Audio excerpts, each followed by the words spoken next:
Assalamualaikum warahmatullahi wabarakatuh. Perkenalkan nama saya Kilara Faramsyah. Kali ini akan menjelaskan tentang mineral dan juga sistem kristal. Oke, untuk mineral yang saya punya ini, seperti yang teman-teman lihat, dia tuh berwarna colorless ya. Dia colorless untuk yang di atasnya, tapi ada pengotor ungu, jadi bisa dibilang karena ada warna ungu, jadi putih keunguan.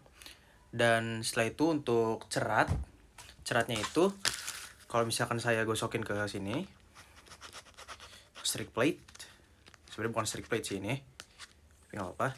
Dia tuh ceratnya tuh berwarna putih gitu, tidak terlihat ya, dia ceratnya berwarna putih. Dan ya, dan untuk kilapnya seperti yang teman-teman lihat, dia tuh berwarna kayak ada kilap-kilap gitu, mengkilap seperti kaca, jadi dia disebut kilap kaca. Setelah itu ada bentuk, kalau misalkan dilihat dari bentuknya ya teman-teman, itu tuh nah dia tuh agak-agak prismatik gitu, agak-agak prismatik. Untuk di bagian atasnya tuh agak-agak piramid sedikit. Dan untuk kalau struktur sebenarnya skalanya singkapan, tapi kalau misalkan disuruh tanya struktur, saya akan jawab masif. Ada sebenarnya struktur kristalnya, tapi itu tidak bisa saya pastikan karena harus dilihat pakai mikroskop. Setelah itu ada kekerasan. Kalau kekerasan, saya ingin pakai kuku, itu dia tidak tergores ya. Dia tidak tergores. Nah, kalau misalkan saya gores pakai koin juga, pakai koin tembaga, atau ini ada tembaga nih.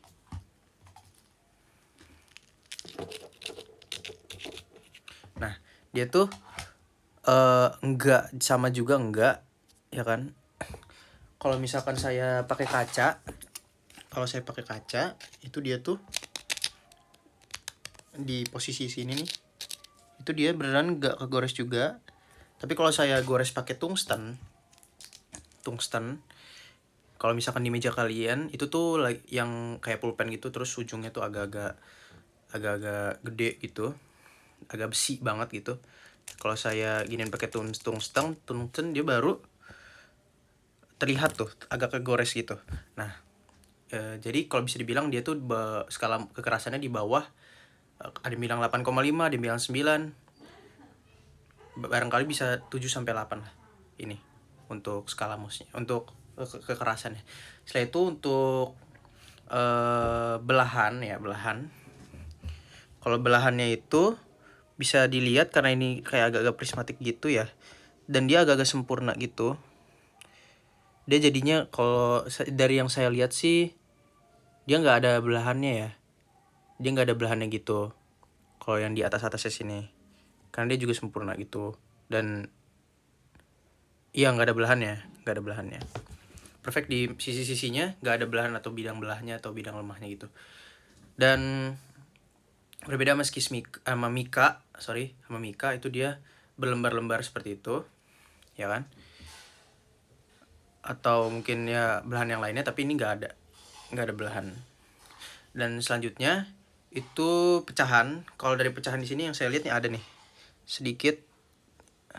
agak sedikit konkoidal sebenarnya. Nah tuh di situ tuh ujung itu agak konkoidal.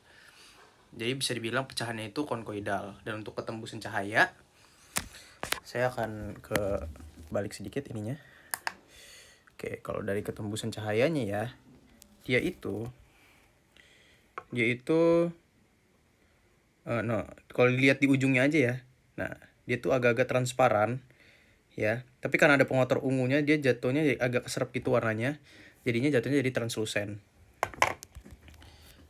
Jadi translucent sampai ke transparan seperti itu. Dan kalau misalkan saya estimasiin nama mineralnya ini itu quartz atau kuarsa.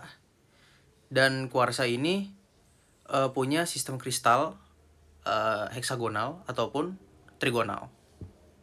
Karena trigonal sama heksagonal tuh agak-agak mirip. Saya akan jelaskan habis ini. Karena tadi saya mengidentifikasi tentang mineral kuarsa, nah di sini saya punya tentang mineral yang sistem kristal yang berkesinambungan nih, agak-agak mirip sama mineral tadi.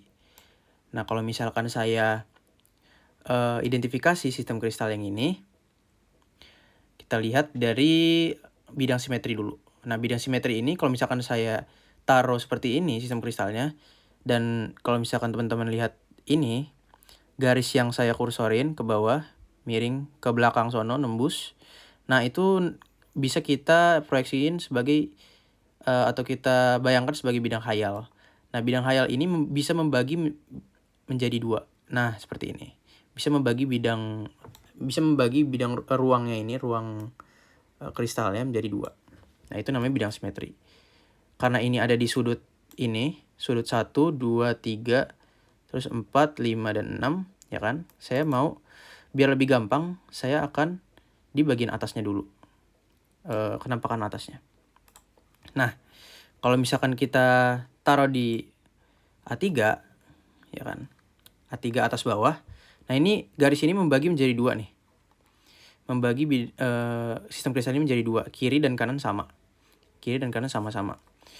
Nah, itu dinamakan bidang simetri 1.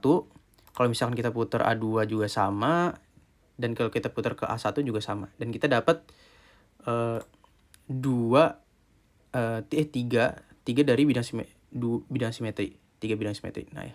Selanjutnya sama juga dengan sisinya.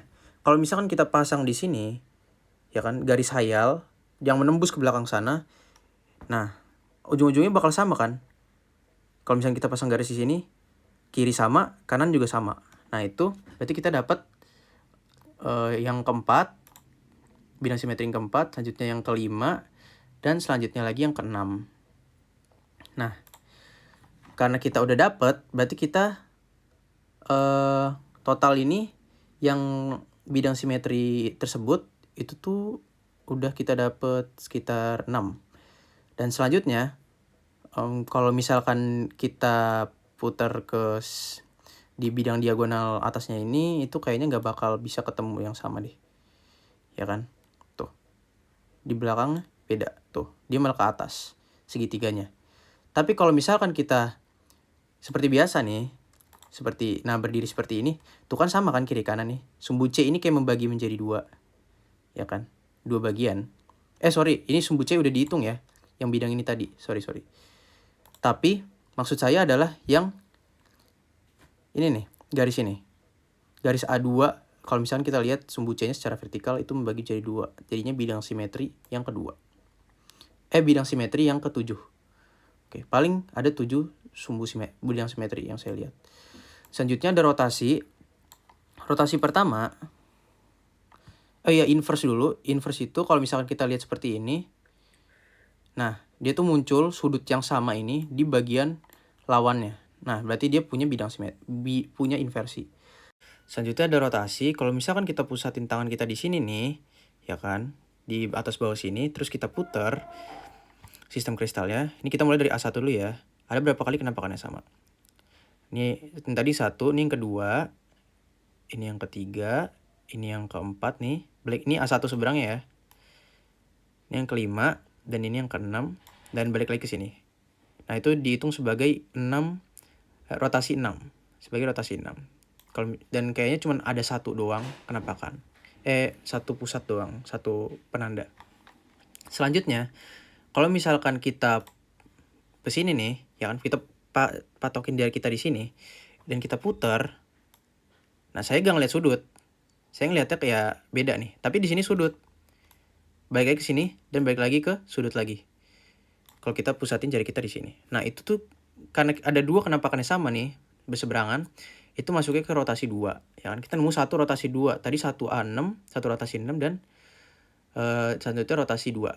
Dan sama untuk sisi sininya nih. Kalau misalnya kita pusatin sini, dan sini. Itu kita udah dapat 3.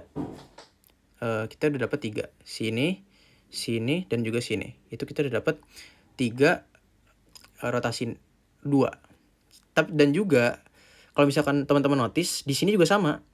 Kalau misalnya kita tempatin jari kita di sini, sudut sini, dan juga sudut sini, itu hasilnya juga sama nih. Nah, kalau kita cocokin ke notasi Hermann Mauguin, itu dia masuknya ke heksagonal, di piramidal. Tuh sama semua ya untuk rotasinya dan cermin.